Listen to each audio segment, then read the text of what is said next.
ख्रिस्तामध्ये माझ्या प्रिय भाविकांनो, आपण सर्वजण या उपवास काळामध्ये आहोत आणि उपवास काळामध्ये देऊळ माता आणि देवाची वचने आपल्या सर्वांना खऱ्या अंतःकरणाने उपवास, खऱ्या अंतःकरणाने प्रार्थना आणि खऱ्या अंतःकरणाने दानधर्म करून जीवनामध्ये आमूलाग्र बदल घडवून आणण्यासाठी पाचारण करत असते. तर हा काळ किंवा हा प्रवास केवळ 40 दिवसाचा नाही, तर परमेश्वराची इच्छा आहे हा प्रवास चालू केल्यानंतर मरेपर्यंत आपण या गोष्टी जर आत्मसात केल्या, ही जीवनशैली जर आत्मसात केली, तर नक्कीच या गोष्टी आपल्याला सार्वकालिक जीवन मिळवून देण्यासाठी कारणीभूत ठरू शकतात.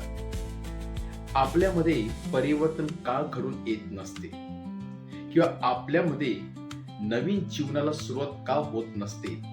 कारण आपण फक्त 40 दिवसासाठीच या गोष्टीवरती लक्ष केंद्रित करण्याचा प्रयत्न करत असतो.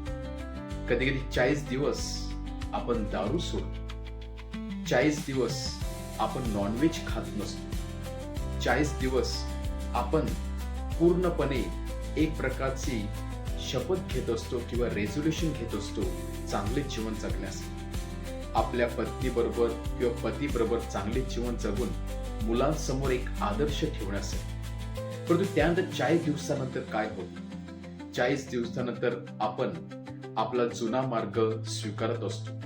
मग तेच भांडण, त्याच प्रकारची कटकट, तशाच प्रकारचा राग, तशाच प्रकारचा द्वेष, तेच स्वार्थीपणा, आणि या गोष्टीमुळे परत एकदा ती जीवन जी चांगल्या गोष्टीवरती किंवा मार्गावरती चाललेलं होतं, ते जीवन जणू काही एका खड्ड्यामध्ये पडलेलं आहे असं दिसत असतं. आणि म्हणूनच आपल्या जीवनामध्ये जो बदल असतो तो बदल शेवटपर्यंत टिकत नसतो. आणि म्हणूनच आजच्या पहिल्या वाचनामध्ये प्रवक्ता यशाया इस्रायल लोकांना सांगत आहे, किंबहुना आपल्या सर्वांना सांगत आहे की खरा उपवास हा नाही की तो केवळ आणि केवळ क्षणापुरता राहतो.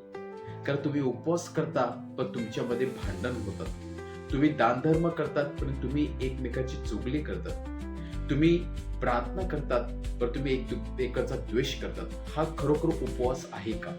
ही खरोखर प्रार्थना आहे का?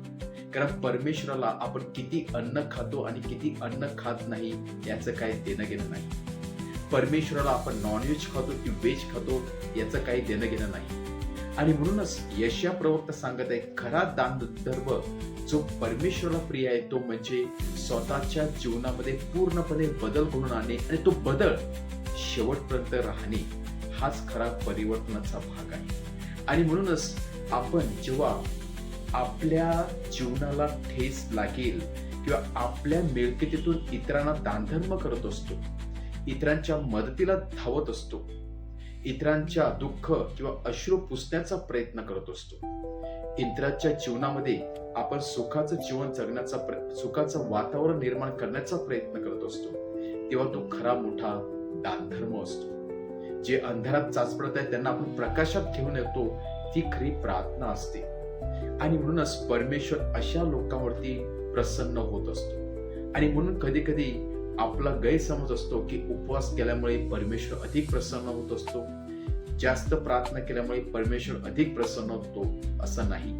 तर जेव्हा आपल्या कृतीतून आपण स्वतःमध्ये जीवनामध्ये बदल करून आणून इतरांचं जीवन फुलवण्याचा जेवढा आपण प्रयत्न करतो, तितकं ब्लेसिंग आपल्याला परमेश्वर देत असतो. आणि म्हणूनच या उपवास काळामध्ये असताना आपण नक्की स्वतःला प्रश्न विचारूया की हा उपवास, दानधर्म केवळ 40 दिवसच राहणार आहे का? हा बदल केवळ 40 दिवस राहणार आहे का, की शेवटपर्यंत मी माझ्यामध्ये तो आमूलाग्र बदल घडवून आणणार आहे? माझ्यामुळे इतरांना त्रास होणार आहे का, की माझ्यामुळे इतरांचं जीवन फुलवण्याचा मी प्रयत्न करणार आहे? हा बदल शेवटपर्यंत आपल्या जीवनामध्ये राहावा म्हणून परमेश्वराकडून कृपा व शक्ती मागूया.